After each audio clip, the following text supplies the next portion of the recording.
जय Jagannath. Rojas kitchen को आपण मानंकु बहुत बहुत स्वागत। भगवान का सृष्टि एमिति जो सीजन रे जो फ्रूट्स आम देह पाई उपकारी से सबु फ्रूट्स से सीजन रे प्रकृति आमको देई थाए। खरा दिने आमे बेल प्रचुर परिमाण रे पाई थाउ। खरा दिने ठंडा ठंडा बेलपणा पीले पेट ठंडा हवा सहित देह को मध्य बहुत विटामिन प्रोटीन मिली थाए। खरा दिने ठंडा ठंडा बेलपणा पीबार मजा ही किछि अलगा। आज मु आपण मानक पई नेई आसीची ठंडा ठंडा बेलपणार रेसिपी। आशा करूची आपण मानक ये रेसिपीटी बहुत भल लागिवो। जदि भल लागे वीडियोटी को लाइक करिवे, शेयर करिवे। एमिति सीजन वाइज नुआ नुआ रेसिपी पाइबा पई मो चैनल को सब्सक्राइब करबा को जमारे भूलिबेनी एवं पाखरे थिबा बेल आइकन ने ऑल सेट करि नेबे। एहा द्वारा मोर सब वीडियो रो अपडेट आपण प्रथमे पाई परिबे। तेबे चलंतु प्रस्तुत करिबा आजिर रेसिपी।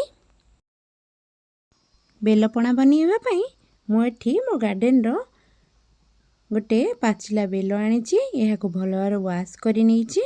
एबे एहा को आमे भांगी नबा।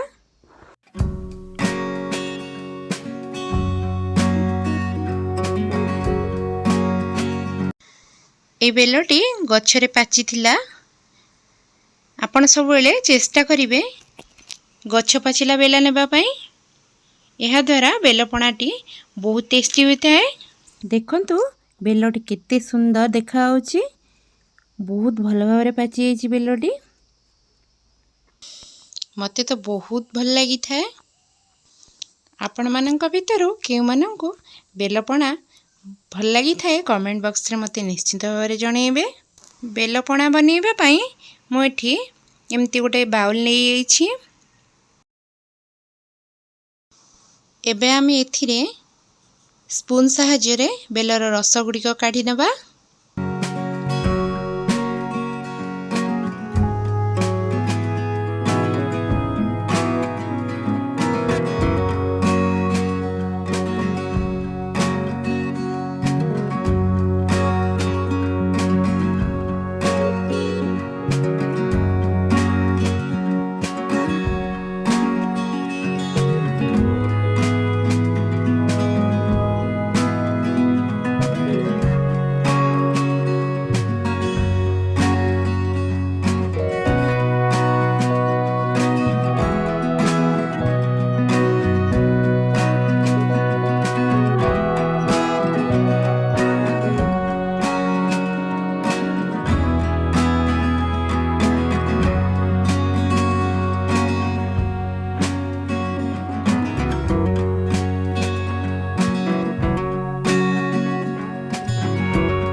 एथिरे एबे मु गोटे ग्लास ठंडा पानी नेइची।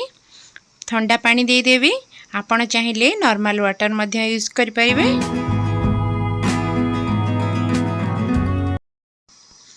बेलपणा बनेबा सेथि पई हाथ रे बनेबा।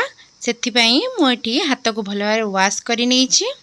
एबे हमें हाथ सहाय्य रे बेलर रस गुडी को भल भाबरे चकटी एहारा खदडा अंश गुडी को बाहर कर नेबा।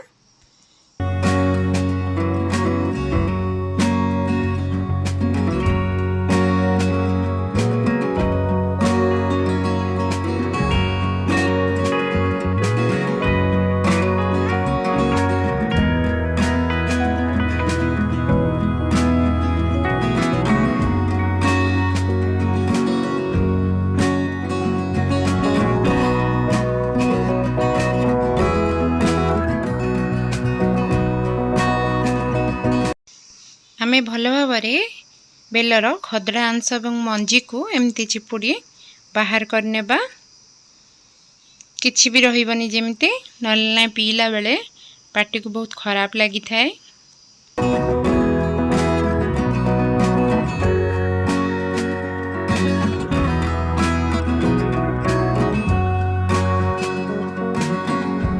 बेलर रस गुड़ी को एमती छाणी नेबा। यह द्वारा किछि भी खदड़ा अंश थिले से गुड़ी को भल भाबरे बाहरी जीवो। एवं बेलपणाटी पीवा को बहुत टेस्टी लगिबो।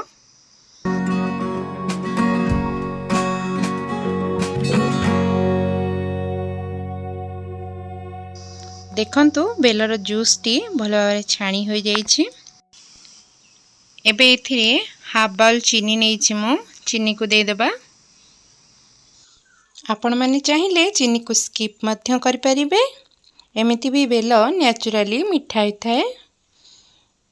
एटी टिके अधिक मिठा लागिबा पय मु चीनी नेइछि।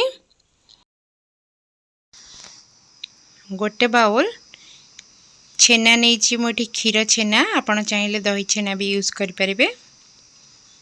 छेना गुडी को दे देबा।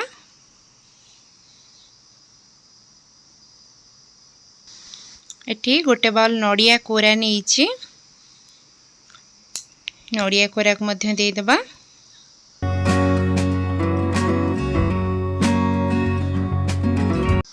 एवं ए सब को गोटे बड़ बाउल को काढी नेबा।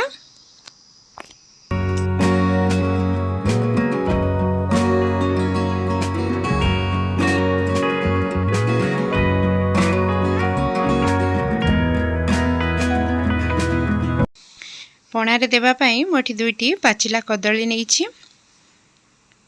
कदली को एथिरे दे देबा एवं एहा को हाथ साहाय्य रे भल भाବରେ चकट नेबा।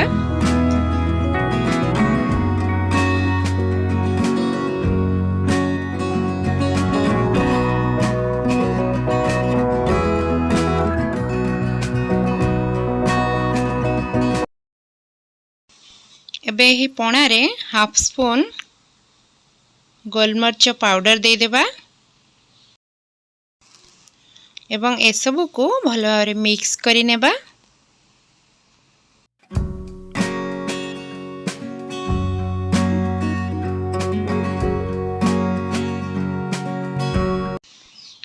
मु एठी 1 बाउल बूंदी नेइछि।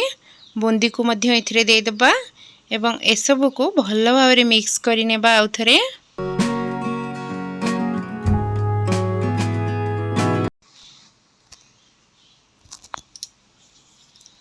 देखंतु बेलपणाटी भी रेडी हो गला। यह को हमें दुईटी ग्लास को सर्व करिबा।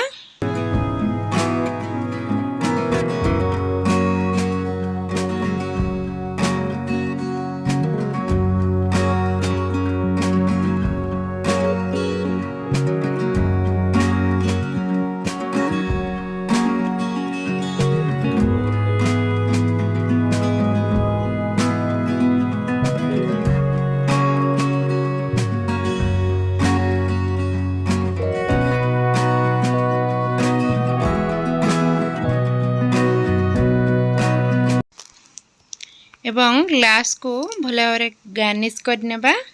मु एठी प्रथमे किछि छेना दे देली एवं किछि नड़िया कोरा रखिथिली ताको दे देइछि।